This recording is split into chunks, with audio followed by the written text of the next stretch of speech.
What's up guys, welcome to Southern Hike. I'm Taylor and today we're talking about the best way to set up your tent, how to look for the right location to make sure you have a comfortable night's sleep inside your tent when you're backpacking or car camping or anything like that. These are just some simple things to look out for, especially if you're new to doing it, and how to make your first night or one of your first night out on the trail, in your tent, and make it comfortable so you can enjoy it and make it the least most uncomfortable thing you have to deal with. So let's go ahead and talk some business first, and then we'll go ahead and get into those. Guys, I just want to say thank you for all our new subscribers. We're super happy you're here, and if you're new to this video, we hope you enjoy this video. If you do, make sure to subscribe at the end if it's more content you'd be interested in. We do things all backpacking, hiking, outdoor videos, and some on-trail videos. That was the other thing I was going to talk about is that we're in a time in our life when we are having to go to weddings a lot.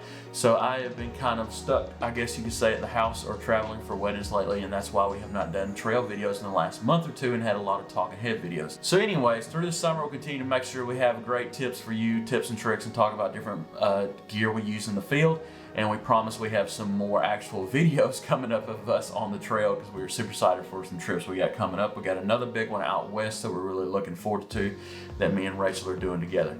So anyways, let's get to the topic of this video, how to properly set up your tent on the trail. So guys, first things first is to look for somewhere flat. You want somewhere smooth.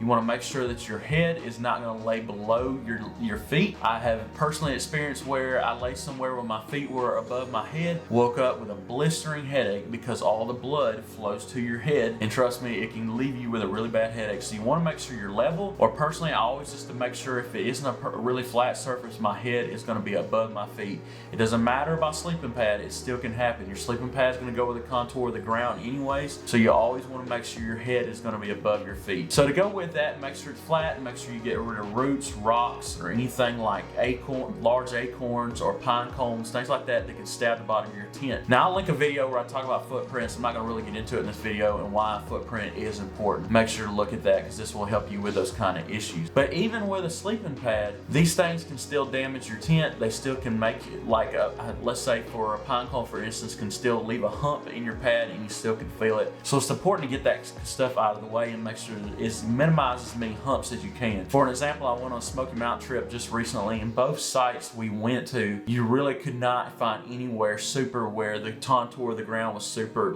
even. So there was humps everywhere. So I just had to basically look everywhere for the best place to be able to sit the flattest I could, and again, make sure my head was up above. Okay, another big thing is making sure that your tent is not somewhere where the water drains. If it rains, it's going to come down up under your tent. Now again, like talking about the footprint, you want to keep it up underneath, but if you're sitting down in a hole with your tent, you can end up with water caving up under the bottom of your tent, end up seeping into the bottom of it, and you do not want that. Even with a bathtub, sitting in water for long periods of time will eventually seep through a lot of materials. Now there's some materials that will stop it, but it's important to make sure that you minimize how much water you get under your tent. So try to look for the best place that's going to keep you up above. If there's a chance of rain, that any water would not naturally want to pool up under you, so look out for those things too. Now one of the biggest things is if you got a freestanding tent, this is not a big deal, but if you got a trekking pole tent, you got to make sure you go somewhere where the ground is soft enough to be able to put your stakes in to get your trekking pole standing up good, because like for a trekking pole tent, you're going to need a good stake support. So you want to make sure the ground is going to be not rock loaded or root loaded, or if you're sitting on a slab of rock, you're just basically in trouble. It's just not going to work. So you want to find somewhere that you can definitely anchor up and have everything where you have full support for your tent. So guys,